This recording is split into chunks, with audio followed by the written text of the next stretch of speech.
Okay, we are recording. Okay, so welcome everybody. Thank you for joining us tonight. Um, we are living in interesting times, so you're going to hear us say many times tonight. We don't really have any answers. We don't really know much more than maybe you already know, but we're figuring out as we go along, and we just want to check in with everybody and give you kind of an update on what things look like now, but things are subject to change. So we hope this is like, how many people have we got in here? Good, about 74 people. That's actually pretty fantastic. Or 74 devices, so families joining us. That's fantastic. Just some basic meeting etiquette. Hopefully you see on the screen there, and your students all know, because we've been practicing with them. There are some different ways to participate in Zoom.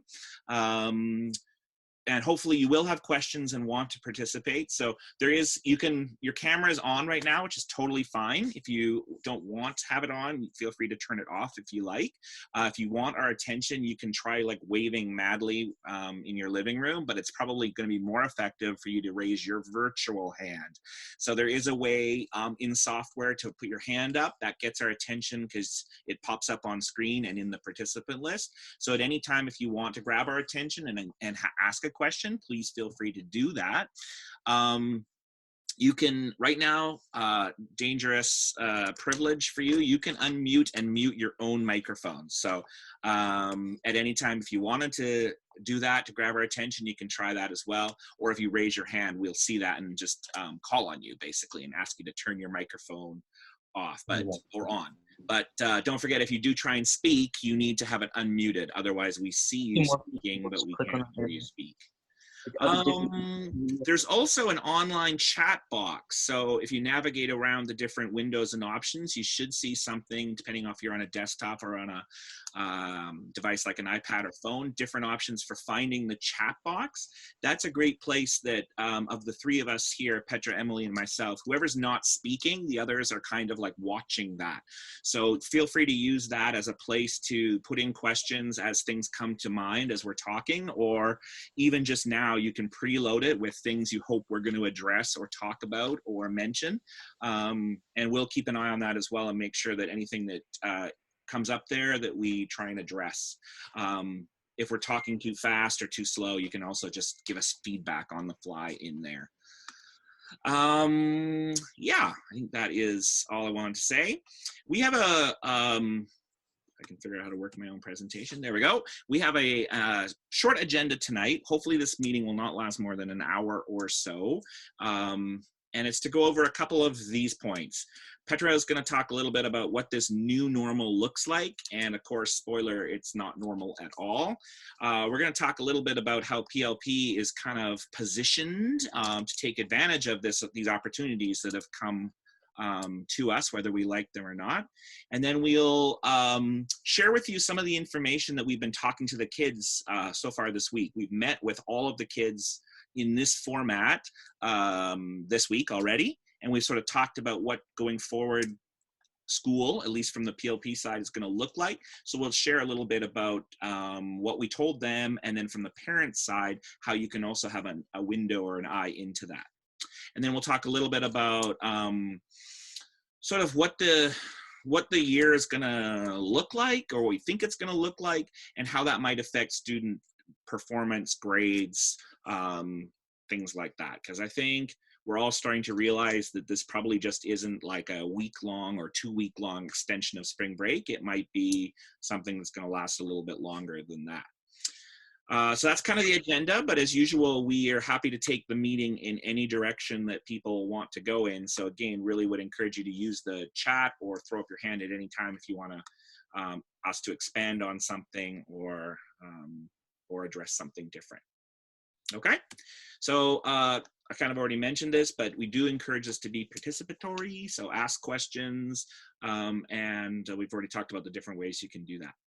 Okay, Petra, don't forget to unmute. Petra, I'm gonna pass it over to you to sort of introduce kind of the context for which we're meeting tonight. It's a good thing you said that because I totally forgot about unmuting myself. So thank you for the reminder. I want to start with this warning.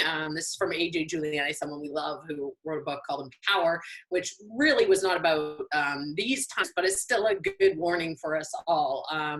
It's interesting because we talk a lot about, oh, we're going to distance learning or we're going to remote learning. None of that's true. This is really emergency remote learning, which is not something anyone could have planned for or assumed it was going to be.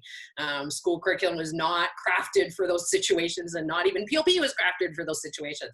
But here we are, all of us, parents, students, teachers, school districts, provinces, trying to bring it together and doing our best to make this work.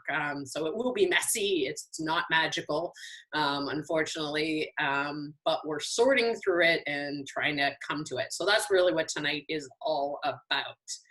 And really, it all starts with this. I'm not one to get sappy, but geez, Brian, you almost killed me with the Elton John earlier today. So thank gosh you changed it to something more peppy, because otherwise I would have lost it. We really are in a situation. I think Emily said earlier when we were going through this deck, she looked at it and she's like, I didn't expect the outer space heart, because I don't think Brian or I have ever put a heart in our deck in our lives. And here we are, because this is a scary time. It's scary, it's anxiety causing. There are all kinds of things happening in everyone's household that have no answers to many things, and education and what we do is just one of the things that are going on in your lives, and it's definitely not the only thing that's going on. So we really appreciate you guys coming here tonight and hearing from us, but we want to put it in the context of all of that is recognized, and that's our starting place always. I know one teacher who was phoning around classes today, her classes, and spent like 2 hours with just one student, because that is the reality of the situation. Is where we start is the place where the students are.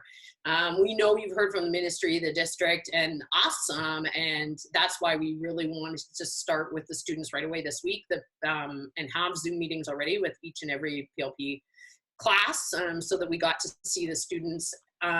Because like someone was saying to me in the chat, like, I can't believe you had the kids behind you. You must really miss them. Yeah, we do. We really do miss them. This is not normal for us. This is not our preferred way of teaching at all.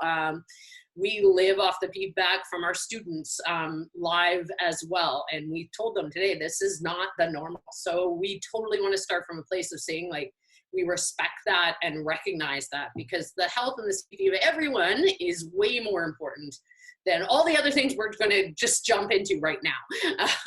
So we want to start respecting that and recognizing that, and knowing that that's where we're coming from. So kind of one of the things we've been saying, and it was right in the top of the email that we sent you to announce this meeting and the other things that were happening this week, is that this is kind of our operating paradigm right now, is things are the same, but different. And that contradiction is really at the heart of kind of everything that we're talking about and that we're trying to convey, first as a team amongst the PLP teachers, and then now with the kids, and wanted to bring the families into that conversation as early as possible as well. And really what that means is, like, on the one hand, we feel maybe our students are better prepared for what's about to come than others, even just when you think about the technology side. One of the nice things we already knew is that all of our students had a device and had the ability to go online, because that's how we have been operating all these years. So that's one big unknown that we didn't have to grapple with.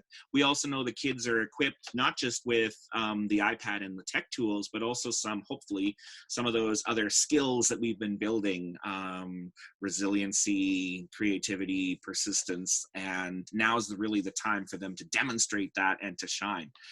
But really at the same time, we want to just caution you. Petra found this slide, and I love this little quote here, because we also don't want to be too cocky about thinking that we're just going to keep going as if nothing has changed, because really kind of overnight, many of you know that Petra and Emily and I went to Vietnam with the grade 12s, and we kind of left Canada knowing that things were a little different, but in the space of that 10 days or so that we were gone, everything changed, right? And we did have to come home early, and we already had a sense that the home that we were coming back to was not the same as the one we left, and really every day it is different. So although we think we're in a good place, we know, as Petra just said before, that it's very different. And that's kind of our focus and in the back of the mind of everything that we're planning, is we are trying to be cognizant of that. The one thing, though, that really is not changing is some of our core beliefs and our core messages that we try to convey to students all the time. And this idea of student agency is really more important now and today than maybe it has ever been. We told all the classes this week that, you know, the core experience of like the tools that they use and the types of projects and learning that we do are going to be the same, but of course adapted and different for these new realities. What doesn't change, though, is the fact that, as the students all say at the beginning of their presentations of learning, that they are the ones that are responsible and the agents of their own learning. And that is going to be maybe more true now than ever before, as they are going to not have the for some of the security, for some the prompt, for some just the annoyance maybe of having to come to the building every day and having us in their physical faces every day to remind them about what we're working on, what they need to do. We're going to try and maintain as much of that relationship and connection as we can, but it's just by nature of the circumstance is going to be different. So you're going to hear us talk a little bit tonight about kind of what that looks like. And really, this is all in that echoing what Petra was saying, that it's a new world. And first comes people's like physical health, their mental health, and the reality that even as much as we'd like to just plow ahead as normal, nothing is normal. And there's a whole set of needs out there that we maybe don't always see or know about that are going to be competing for attention and for just the realities of people's time. So we're all cognizant of that. What really has not changed, though, and should be a comfort to everyone, is, like I said, that core set of tools that we've used. And one of the really, we were joking with the kids before, and actually some of the parents who arrived in this Zoom room early tonight got the benefit of what we now start calling the pre-show, which is usually the teacher is trying to like figure out what they're doing so that when the appointed time comes, we look all slick and professional. I can assure you we are kind of just figuring this out ourselves, but nothing has been more comical this week than our entire school staff's meeting like this on these virtual platforms, where the first 35 minutes of every meeting is people figuring out how to like turn microphones on and off and log into things, and just there has been some gold. So we as teachers, and definitely the students as learners, have a huge advantage here, because we are not figuring out how to suddenly use technology to put things online for students, right? These are all things we've like thought about, and not just chosen something because we had to in an emergency, as Petra said, but we've made some really thoughtful choices about what tools we wanted to use and how they best support and drive learning.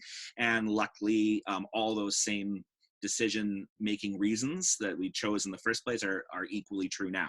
So we still are going to be using BaseCamp to deliver all of the instruction to the kids, Shobi to collect and comment on their work, the progress tracker so kids can and parents can see where they actually are translating feedback into a grade. And then the one that is new is Zoom, but it's one that's worked well for us this week already, and it's kind of the one we're going to be using for these kinds of synchronous meetings. So as much as we are going to move to remote, as I said, we want to try and maintain the relationship as much as possible. And it's been surprising, actually, how in no way the same, but it does facilitate a connection. Considering the adversity, it's been working okay. So we're going to briefly touch on these as just a refresher for parents, but also kind of how we are adapting them for use in these new realities. I assume Petra and or Emily, you'd be waving or flagging if we had any questions at this point. Okay, so we're just moving along. Okay, don't forget, ask questions, otherwise it just turns into a lecture. So BaseCamp is project management software that's used in the real world. It's not actually an education tool, but it works super well for us for managing the type of learning that we do. And we've already walked through with the students this week kind of what this is going to look like and how it's going to guide them in this new reality. So for parents, I will send this out in an email, but if you want to just even make note, this URL that you're seeing on the screen right now is for you. This is really, the kids don't need this and they access it a different way. But for parents, if you want to make note of thisweek.seacove.ca, this is your portal into what the kids have been asked to undertake and do each week.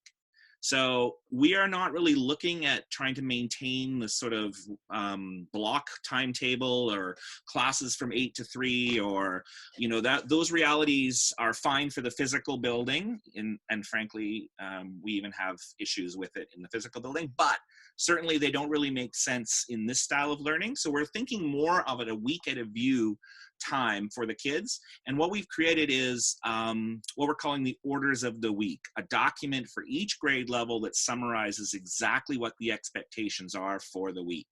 So Emily's going to walk you through what that looks like right now, and I am going to figure out how to see that. Switch views. I've been having fun over here taking a little attendance list just to see who is here, and it reminds me how many siblings we have. I'll be like, Whitmore, OG, DeVille. So anyways, very good to see everyone. Okay, so confirm that you're seeing like a Safari web page now with the 8, 9, 10, 11. I am. Okay, perfect. So just before Emily takes over, this is what parents will see when you go visit the thisweek.seacove.ca, and it's just a landing page for you then to find what grade level you're interested in looking at. Feel free to browse all 5, but probably I'm thinking you're more interested in the grade that you have a child in. So Emily, do you have a favorite? Should we look at 8 or 9? Let's do 9. Okay. Because according to my roll call as well, they are the majority of people here have a child in grade 9.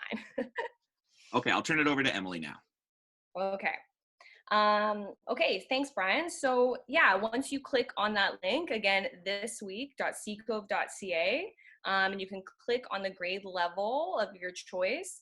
And what will come up is a folder that is within BaseCamp. So your learner has access to this through BaseCamp. You can see this through this link. So within this folder, every week, we've decided to set the same time as about Sunday afternoon. There will be a new document uploaded to each grade that has what we're calling the orders of the week. So just kind of what the week will look like for the subjects that we have your student for. So for example, there might just be this week with all of the learners we went over, welcome back, welcome to a new adventure. And then every week as well, we are designing kind of a weekly challenge. These weekly challenges are supposed to be fun, but also serve a purpose, whether it be maybe practicing with a new application that we're trying to use. The weekly challenges as well sometimes might be grade specific, but it is really unifying from grades 8 to grade 12. So this was our first one, which was to kind of just talk about isolation. What have you been up to? What have you been doing? What have you been enjoying? Also, I just want to mention as well, and as we scroll down, that BaseCamp, although it's the same tool, and of course we're continuing with projects as well, you'll see though that we have, and moving forward, the projects are attempting to be streamlined, okay? So because we know that this is different, we know that things look different, and so what that might look like, of course, are fewer stepping stones, really just a focus on the milestones, a focus on the competencies that we really feel the projects address. So I just wanted to mention that because I don't want anyone to be concerned that if this looks like a lot of work, if anything, we've really tried to streamline it into this one folder, into this one document, once a week, so that students can really see, okay, what am I doing in humanities? What do I have in PGP? What do I have in cymatics? But of course, it will look different. So for example, here, orders of the week, you can see as well. There will always usually be a now section, which is really what your learner should be focusing on this week. So you can check in and just to be sure.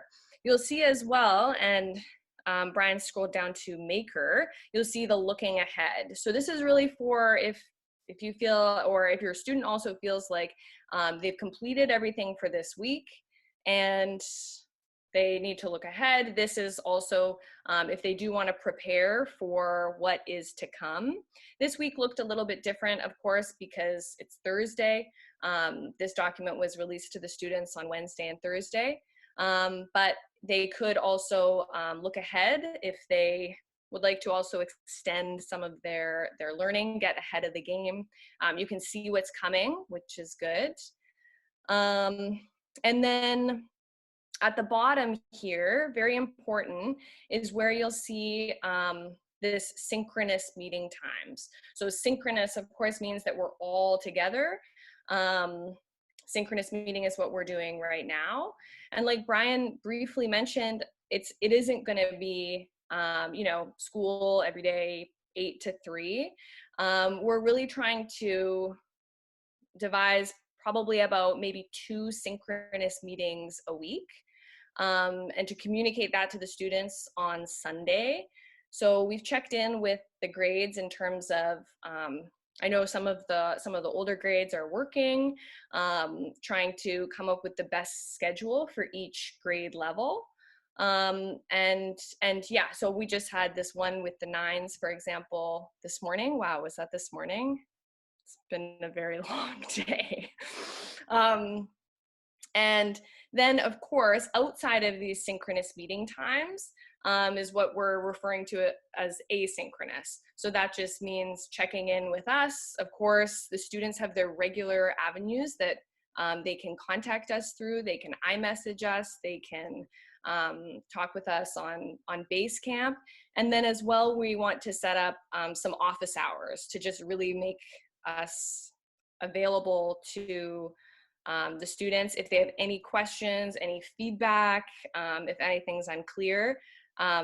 Those check-ins and that feedback is really important during this time, so we can make sure everyone's on the same page. If anyone is lost or can't find something, it's really important that we keep that communication open as well, asynchronously as well. What else was I going to mention? I think that was it. Looking ahead now, orders of the week. Anything to add, Petra and Brian? I think that was good. Okay. Just a side note, a couple of people have asked me about access to BaseCamp. So we'll talk a little bit about that later on in our announcement of yet another meeting you can attend. But the main page, Brian, if you can show that page again. The one that's not this page, the one that will be in the email or the information on Sunday, then like the landing page. Yeah, hold on. Are you still in with your parents? Yeah. I got too many windows open on a too small screen. Okay. Hold on. Here we go. There. So basically, BaseCamp is sort of a private place where our projects live, because we share some copyrighted material, et cetera, et cetera. It doesn't really matter. But this page will always be public, so you will be able to click on it. The students will be able to click on it, and it'll just say like, click here for the information. Then it will take you into BaseCamp. If you do want access to each BaseCamp project, and we've said this in our tech bootcamp, and some of you have that access, we can add you. You just need to email Brian and he will make sure we add you to each of the projects as well. But I always encourage families that this is a really good place to show some of that agency and have those conversations with your learners from this point. Like on Sunday, you know, have a family meeting time where you sit down and go through the orders of the week together and sort of block out that time. I think that's really valuable. Anyway, okay, I'll mute myself. Carry on. No, Petra as well, and Brian, I'm not sure if I missed your cue, but for this awesome resource as well that just kind of talks about You did of not, course, kind of like, but I thought let's use that at the end. I okay. forgot as well. So I have a great place we can wrap with that. Organization, practicing for the week. Okay. Okay, so I'm going to quickly switch back here. Hopefully you're now seeing the slides again. If anyone want to provide the thumbs up to let me know you can see it. Yes, slide. Thank you. Okay, so that's the BaseCamp side. The Showbie side is, of course, where we collect the students' work, where students hand things in, and where the teachers assess it or provide our critique and feedback. And really, this doesn't need to change at all, and has always been one of the stronger tools that we have in our kit. And again, parents, of course, should already know that they have access to this. And if, again, that's something that you don't have or don't know how to access, please don't hesitate to contact me and I can easily facilitate that. And if you'd like to better understand exactly what you're seeing, Petra's going to very briefly just show you some highlights, but we're going to tease, as she already did, we're going to do another meeting that's going to give a little bit more detail on all this. So if it's feeling like it's a bit much and you're not getting it, don't worry. Petra. You need to unmute Petra. I was just answering something in the chat, but I guess I can say this out loud. One of the things that we told students this morning in their Zoom meetings is that they should be expecting to hear from all their teachers by the end of tomorrow, most likely. So their other teachers will be reaching out to them. They are all just making the decisions right now about what they're going to do and how they're going to carry on the learning in each of their classes as well. Because, you know, they'll have to make decisions about platforms and collecting work and submitting work and all that. And that's where we really are ahead of the game because we've been doing that since, for some of you, for 5 years. So that piece is really different. So this second piece is so if BaseCamp is here's everything we're doing to you, and Zoom is sort of the face-to-face teaching replacement now. The next thing to show you is the Showbie piece again, which you have seen before if you've been enjoying some of our other meetings in the past. This is, I did not ask Emily Jensen's permission yet again, but we've had her permission before, so.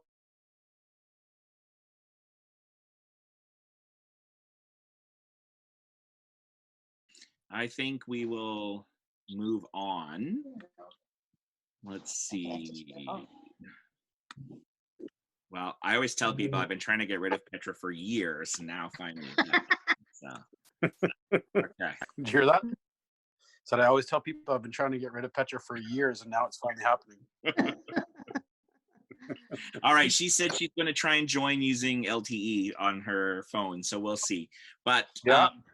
Really, all she was going to mention here on the crazy pages. That was crazy. Okay, I'm just going to mute people again. Okay.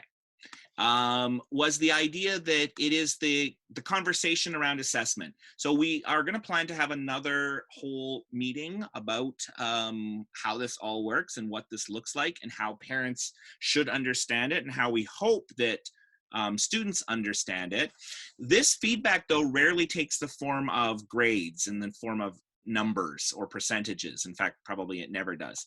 So that leads us to the next tool in the arsenal, which is the progress tracker. So we had some good conversations with the kids this week about how we really see this as a fantastic opportunity. Oh gosh, things are shutting down all around me. Great opportunity for the kids to build on the strong success they've already demonstrated in term 1 and 2 and finish this year off with really the grade, whether it be a letter grade for the 8s and 9s or a percentage for 10s, 11s, 12s, that they want. The ministry has provided some really interesting language around this that's still being interpreted by teachers all over the place.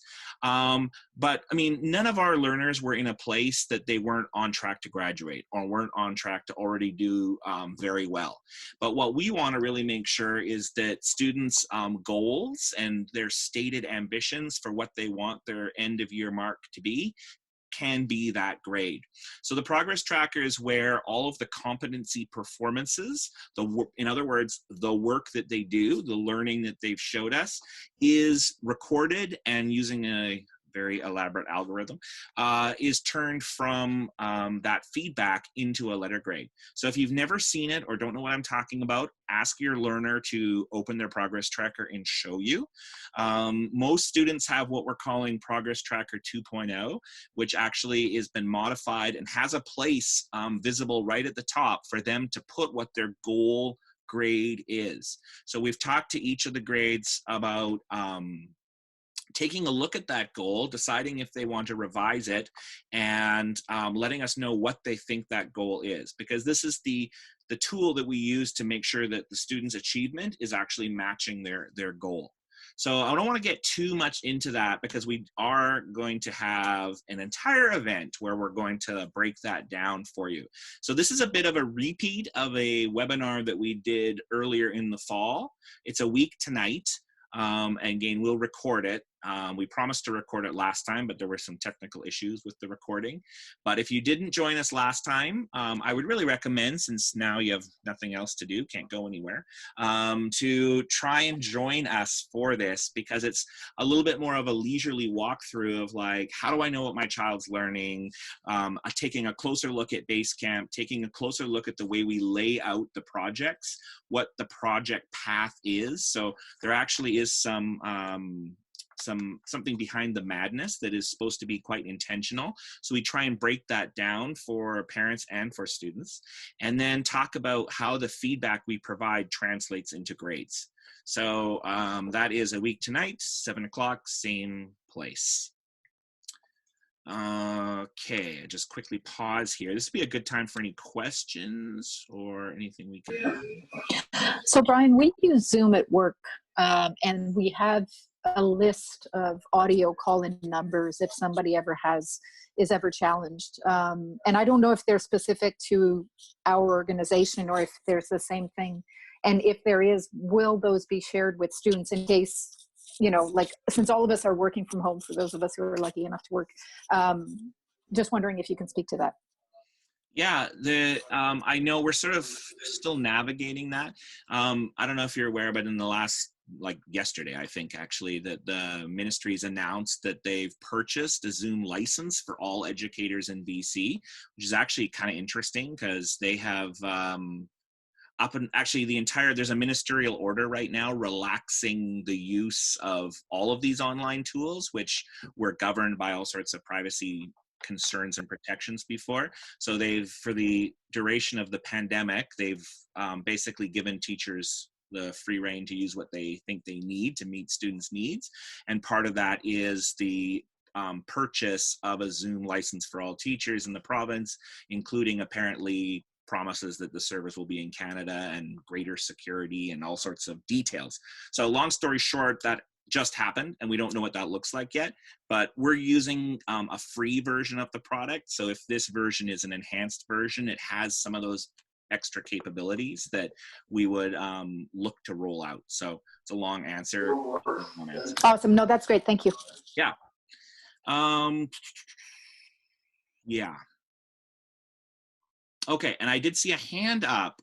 Kim, thank you for using the hand tool. Go ahead with your question. You're welcome. Okay, just again on the Zoom platform, and I use all kinds of different ones depending on the meetings that I'm having. But one thing that we tend to do, especially when it's large numbers, is not use our camera. So, you know, Brian and Petra and Emily, of course, it's helpful to see you, but for the rest of us, turning that off decreases the bandwidth, and it seems to be less glitchy. Yeah, I've read some really interesting statistics that they're usage is up like 2,000% compared to norms. So it's kind of a miracle actually that the whole system doesn't just melt down. So yes, there are all sorts of tricks like that. It's been working really well with the students when we have like the 30 of them in the room, plus or minus a few. So I think those are the good tips and tricks we're learning along the way. Great. Thank you. Okay, we're almost at the end here. Let me see what's left in the deck. Oh, this is just to remind me to remind you that we kind of like call back to that first slide that Petra shared. We're kind of still really figuring this out. So we don't really, this is like I said off the top, our best guess of what we think is going to be best for today. It might change tomorrow. And what's really going to help guide us is feedback, both from the students and from families at home. So we always used to have the benefit of seeing people face to face and at least being able to judge how they were doing with things by seeing what they showed us in the classroom, which we all know doesn't necessarily always show what's happening at home, but now we don't even have that benefit. So we really want to encourage both students and parents to feel that they have a very open line of communication with PLP, with individual teachers, and please do share feedback with us about what's working, what's not working, if workload seems not enough, if it seems too much, if instructions are confusing, or whatever it might be. We really want to be quite responsive and course correct during this time. So this is just, again, hope lots of people usually are and don't mind sharing their opinions, and we love that, and we would just encourage people to even be freer at this time. Okay, we've arrived at the end of the prepared presentation. So we'd love to just take any questions or comments people have. And I sort of joked before about people have nothing else better to do, but you do have things better to do than talk and watch us. But we'd be happy to offer any kind of check-in meetings like this as this progresses, because it says it really just helps us be better as well. So if there are any questions, I know Emily's gone quiet. I just assume she's muted. Are you still there, Emily? Hi, I'm here. Okay. I'm still having fun with the attendance list. Okay. I didn't see your video anymore. I don't know where you went, but I was just laughing at the chat. It is very entertaining. Robbie's if nobody clicked Robbie's link, it is not spam. It's hilarious, actually. Brian might click it and pull it up. It's quite funny. And that is also funny, Antonella. But I was just going to add about the hours of work and those kind of things. Maybe this is the time to mention that. Oh, Robbie, it was his mom. Even better. I like that even better. I'm sorry. I should have given you full credit, Carrie. Yes, and I'll tell you about DI too, because that impacts the kids and they might have got a bit freaked out too. Okay, so I was just going to say about hours of work and those kind of things. Maybe this is a chance to mention this for scheduling and those kind of things. I know there's been a lot of different conversations about how much work students should do and all of that. Oh, that's what Carrie shared. I really wish I bought shares.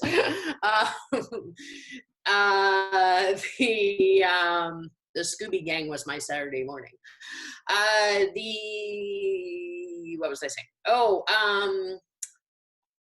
About hours of work.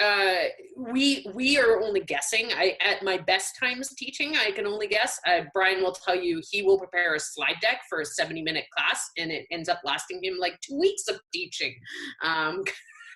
He is really terrible about managing time. So we do our best, and we will do our best to try to keep the work within limited guidelines. Of course, we have seen that PLP learners at the best of times are insane, some of you, about like putting hours of work into things. So we need that feedback for knowing how much work that we're putting out there they're expected to put in. At the same time, we also remind them it is, if I'm giving them humanities work, it is for 2 courses, right? So, and cymatics is for 2 courses as well. So sometimes they forget that as well. And normally we'd be seeing them 5 times a week. for most of their classes, but obviously that's not realistic and not preferred. So we'll be adjusting that and working around that as well, and looking at how much work they really have. I don't think they'll have as much time on their hands as they did during spring break. And I already heard from some people that they're back to business and busy already again. So they are fully working things out. And somewhere in there, we did forget to talk about upcoming events and how we're going to handle things. So we should mention that as well, Brian. I see that in the chat. The other thing I was going to mention is that something about, DI, right? So just obviously the provincial tournament was supposed to be this Saturday. So it is canceled. They actually have their global tournament in normally it's in like 6 weeks, right, Brian? It's like mid-May or something. They've also canceled that, and they're moving that to an online format as well. So it kind of inspired us and got us thinking, and we were like, that's it. We need to have a virtual tournament. So that is what is happening on Monday, not Saturday. So we'll be sending the students probably sometime tomorrow, the students in PLP 8 and 9, that is, I should say, times that their team is going to show up in a Zoom room like this, and they will be expected to present to us virtually. So what that looks like is really going to depend on the students in the next day or so coordinating themselves. We know the biggest things that they would normally do are their backdrops and things, which are probably for the most part at school. So we're not at all saying they should go beat down the doors of the school tomorrow. They will not let them in anyway. What we said is that this is where they have to reach out to us, but also to each other, and start the conversations in BaseCamp. They each have their own team BaseCamp where they've been doing their work in the first place for DI. So we said, you got to think of some different ways to coordinate it in some interesting ways. And I think it was, I'm going to get it wrong, Meg's team, whoever's on Meg's team. So I'm not even going to say their name. Meg was messaging me right after our meeting today. And she said, well, could we join Zoom from multiple devices? And I was like, well, yeah, you can join Zoom from multiple devices. Because like right now you could have Petra on here twice. And I was like, but why? And she's like, well, our tournament challenge is supposed to be theater in the round. So we were thinking if we had it on multiple devices, when we shift camera view, you'd see it from multiple devices. And I was like, that's brilliant. If you can rehearse and pull that off, that to me is a win. So I'm not at all suggesting for DI that they should be going out this weekend and lining up at Michael's. I don't even know if Michael's is still open. We've been in quarantine since last night, so that I feel like the world has moved on and I have no idea what's open or not. So no, they definitely should not be going out and buying anything. This is like a make work from around the house. So for example, like on their like the bridge challenge, if they don't have decks of cards, they've got to figure something else out. How can they make that work without the decks of cards? And that's where, of course, they can message me and we can help them out as well, their teachers. But we just thought it was, rather than let all that work go downhill, we thought it was a great opportunity for them to be able to show that learning and how much they've grown. Because they spent all that time in school while we were away in the couple of weeks in between, and we don't want it to go down be given up, right? So that's where we are with that. I'm switching to grid view now because now I can see you all. That's kind of more fun. I don't know, anything to add, Emily, Brian? Does that make sense? That was a lot of information more for the grade 8s and 9s. Upcoming events. Brian, do you want to talk a little bit about that? We're still coming to grips with what that means, but I mean, I think it goes without saying, we haven't officially sent this out, but probably our grade 11 families have figured out that the trip to the Deep South that we had planned to go on next month will not be happening, since apparently can't cross the border at all, and the whole world is, well, we know what's going on. So that, unfortunately, immediate things like that aren't going to happen. But we're kind of like working with our same but different philosophy on everything else. So, the other events that are on our calendar, things like the T-polls at the end of the year, things like the exhibition, things like the banquet, we still want to try and make those happen. They're going to probably happen in a totally different format. So, that might be, it might be a potluck in the best sense, where you're going to like whatever you're going to eat at the banquet is what you provide, because you're going to be sitting in front of your computer like this during a very different but hopefully still meaningful experience. So we're kind of taking it one day at a time, but right now we're trying to move forward with things to maintain normalcy as much as possible, but it's going to be different. I mean, that's basically. I told the grade 11s and the 12s today as well. What I'm really excited about is that actually that everybody else is off as well. Not so much the parents, but some of our like amazing educator friends from around the world. Wow, Brian, you just went dark like the man from the shadows. Well, I'm trying to like manage my lighting here, but since it's gotten dark outside, the natural light is not working. Sorry, it's so distracting. We were saying that there's a lot of people, for example, even though we can't go on the Deep South trip, most likely, of course, the Barkerville extravaganza we planned for the Gold Rush trip. We have some of the contacts that we would have met up with are still willing to like meet up with us. So we'll just have to organize that virtually in a different way. Our Deep South contact had already messaged us while we were in Vietnam and said, don't you be bringing any of that COVID to me. And I'm like, us to you, we don't want you anywhere near us. But he is very keen to meet up with the kids as well. And I'm almost certain we can organize some stuff for the Gold Rush as well. So I'm really excited about those kind of opportunities, because I'm seeing more and more that there are educators out there that Brian and I, and definitely Emily and Evan have been involved with before, that are seeing this moment as an opportunity to do things a little differently. And that part gets me really excited as well. Oh, good question, Annika. Yeah. About the F poll, I was just going to bring that up. Yeah. The F poll is definitely an end of grade 12 thing, but like a T poll, I think yes. I think yes. That's my gut feeling. Anyone else? Yeah, I think yes. We need to have a conversation with each of you guys about how you're doing and what your choices are. Yeah. And same thing, Antonella. Yes, you have to upload your own photograph for your virtual background, or video. Actually, it works as well.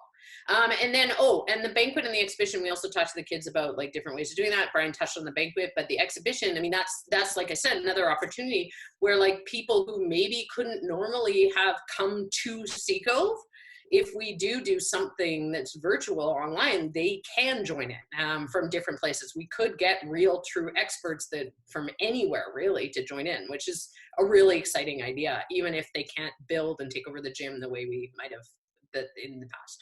So those kind of things are really exciting. That kind of addresses Georgina's question too about like the Blue Sky project. Like you're saying, Petra, like there's different avenues to go down with Blue Sky, you know, even thinking about at-home projects and things you can do as well and present over this platform. So lots of possibilities. And other platforms we haven't talked to you yet. There are a couple questions about the recording because of the surge, and some people were knocked offline for a little while. I don't think you missed anything too crucial during that time because there was some scrambling of us trying to figure out how to get back going, but we kind of kept going. So it looks like the recording kept going on my computer, so I will attempt to upload that and host it somewhere, and we will send out the link. So if you are really hard up for something to watch, you can scrub through and see the part that you missed. We'll also just tell you everyone, like we said, the other teachers are just working it out. So I see Kim says there's a message from Melody in your inbox right now. So probably grade by grade, they're going through and doing the same thing we've been doing and working on it as well. There's a hand up from Kate, Brian. Oh, go ahead, Kate. Oh, hey, it's Kate's mom, Rose. Appreciating that things are different. I'm just a little bit surprised that your synchronous time is only twice a week, especially for like the grade 8s. And I would have thought perhaps you'd have made a decision to have more contact in the beginning and then back it off as the kids get used to this new change. So I was just wondering what sort of weighed into your decision-making about making it just twice a week synchronous. Well, what we told the kids is that that's not a hard rule, and that really it's going to depend, and it's going to be more or less based on the needs of the project and the work that they're doing in any 1 week. So right now we, to be honest, don't know if that's enough or if that's too much. It's just sort of a starting point for us as we sort of think about what the We already had, of course, an instructional plan that we were expecting to execute after spring break, but we're revising that in light of new realities. So part of that is us figuring out what that looks like and seeing how it goes. A lot of the stuff that we would have done in the classroom setting, students are going to be doing on their own, like reading or watching something or whatever. And we really want the synchronous. We think the best use of the synchronous time is probably not to do like a lecture, right? We're not going to like do slides and have people take notes or anything like that, because they can do those kinds of activities probably without us. We, can guide them through things, but really we want to use it much more of as a discussion time, or for us to like interact, something that's much more interactive. So I think, as I said, we'll see how it goes. This is probably our plan for next week. Partly too is, to be honest, the rest of the staff are just coming to grips with what this looks like, and we don't know yet. We haven't agreed even as a staff yet on how we would coordinate multiple meeting times, and we wouldn't want to just set synchronous meeting times that conflict with other people. And there's a lot of sort of just like nitty-gritty things that we're navigating still. So again, kind of a long answer that's not an answer, but that's great feedback. And as the week, even as next week plays out, we'd love feedback on whether you thought as you're talking to your students about the work that they're doing, if they would have benefited from more synchronous time, then I don't think we're adverse to trying to build that into our plans. I think, Brian, I don't know if you mentioned office hours either. Oh, I did not. Yeah. I mentioned briefly, but that's important. Yeah. Yeah, because I think as we go, as well as in addition to synchronous times, we have found, like in planning and sort of like getting together, that even just having an open Zoom room where people can drop in and have conversations is really valuable. So we definitely will be publishing some times for that as well, that are just like open office hours where kids could come in and ask questions on their work or those kind of things. And of course, they can always iMessage us as well. And Evan as well is fully into that. So we'll definitely set up some online office hours in addition to the two synchronous meetings that at the moment are what we're sort of guiding the plan for. Yeah. Okay, the very last thing, because I don't see any other questions or hands. The very last thing, we didn't really spend any time in the meeting on this, but because we know you're all very smart people and can find it yourself, but some of the basics of switching to like a remote learning / working reality. And I know this is an interesting topic because parents are sort of coming to grips, the parents who are working at home are coming to grips with this as well. And it's just the basic, good things about like having a regular schedule and maintaining routines and all of that kind of good stuff. But there are some fantastic resources out there. And honestly, it's almost too many good resources right now. But one of the ones that we've liked, I think, Emily, you're going to drop it in the chat box there, is a good starting place. And it's a good starting place. If anyone else in this chat is a teacher, it's also a good place to go and get some like ideas for lessons and things like that.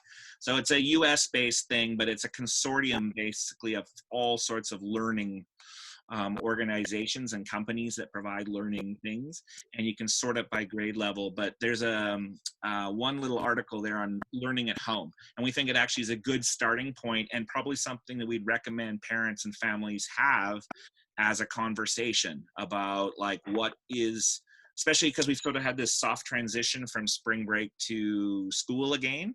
I know some of our grade 12s we had the grade 12 meeting on Zoom first, like on Wednesday first thing, and they were kind of like shocked, I think, that we reminded them that some work that they had due was still due. So there's still learning to be done. But like we said, we know it's not normal. So we're not expecting people to be on their computers at 8:30, but having a schedule or a routine that does work for you is probably going to be important. So good resource to look at, find your own, share them with us if you think they're worth sharing with other people. But I think a good conversation to have. Anyone else? Okay, I think this is actually been pretty productive. We're still getting used to this virtual meeting thing. If parents found this useful and helpful, like I said, we can have more meetings on different topics to help people navigate different things. We'd love feedback on if you found it useful, if it was too long, if it should be shorter, whatever works. And I know we don't have to kick everybody out here, but I think that's the end of the formal portion of the evening. We can have a post show, just like the pre-show.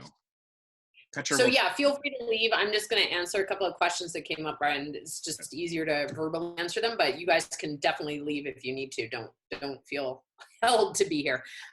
Just about the motivation piece is huge. We've had a lot of conversations with it about in general, and it's really weird. Doing this is really weird because normally we use a lot of body language or, you know, like it's just different, right? It's not the same. So it is going to be for students who are super motivated independent learners and have that agency already, that they're not going to struggle with this. But if you don't have a learner like that, it is more difficult. So I think the key things are going to be definitely about, thank you, Emily, for letting us share your work again. Jensen. I think the key motivation is going to be to set some routines, some work times, once that Sunday schedule sort of comes out, as well as having the conversations about, you know, what are the limits, and letting us know, like if they're struggling and if things are not going well, let us know. We have no intention at all to run it like, a package DL course where there, you know, like correspondence classes used to be in the day. That's why Ms. Maxwell was talking about, Emily was talking about reducing the stepping stones along the way. But we do still want them to do things like read books, right? So that kind of work will be the same, but the different piece would be, you know, where normally they might, I don't know, what do they do with books? You know, hand in a little quiz in class, or those kind of things wouldn't be exactly the same. But what I told the 11s today, because they got their new book today even, was that the expectations would be there that, you know, when we do set up a synchronous meeting, that they have read that section and are able to talk about it, right? So those kind of things. And if you as parents are seeing, okay, they're not doing that reading, let us know and we can reach out with some more tips about like how to help them get there. If that answers the question.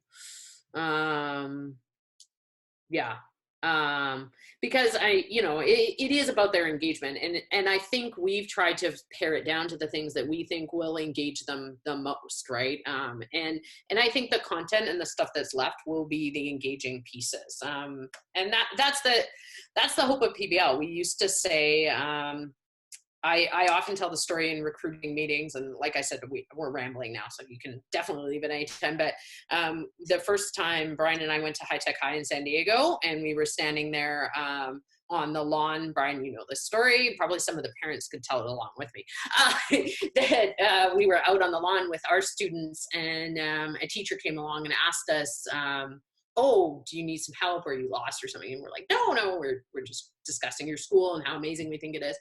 And I was like, we don't want to hold you up. You got to get back to your class. Your prep time is valuable. He's like, oh, I'm not on my prep time. That's my Algebra 11 classes working up in my room. And we're miles away from a building. Like we're in the field, like down on the field, and Seiko's up in the thing. And I'm like, well, what do you mean your algebra class is up there? And he's like, oh, well, I know they're working. And I remember, because this is, I don't know, how many years ago, Brian? I don't know, like 8 years ago or something. He said, well, I know they're working. And I was like, well, how do you know they're working? He's like, well, I know if I gave them an A today, they would all come back to school tomorrow. And I was like, I have never been to Florida in my life. I was like, what do you mean they'd come back tomorrow? If they had an A, why would they ever show up for learning again?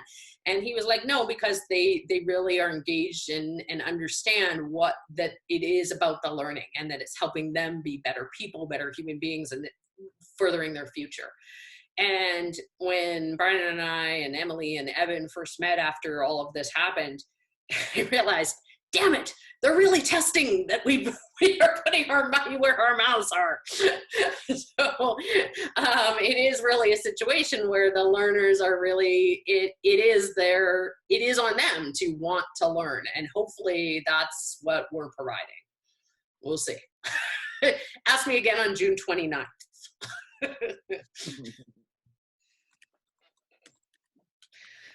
Okay. Yes, a happy birthday to Jesse. Have an awesome day. I'm jealous we don't all have cake, but we're happy to see you all, and I'm sure you'll hear from your other teachers soon, and we'll organize and try to coordinate as best as possible. And definitely let us know if we're overlapping and messing that up as well. So if we schedule our meetings at the same time as choir or something, definitely let us know as well. Emily, last words? Brian, last words? Nice to see everyone. Thanks for turning on for a so huge for me. Everyone. It's an exciting and strange time. And hopefully you saw in the chat, Evan doesn't have a computer with video or audio yet. So after tomorrow, he'll be back online fully. But he was in the chat with the kids today, so they were happy to hear from him too. Okay. Okay, dinner time. Right, see you all soon. Thanks, guys. Bye, everyone. Bye. Bye.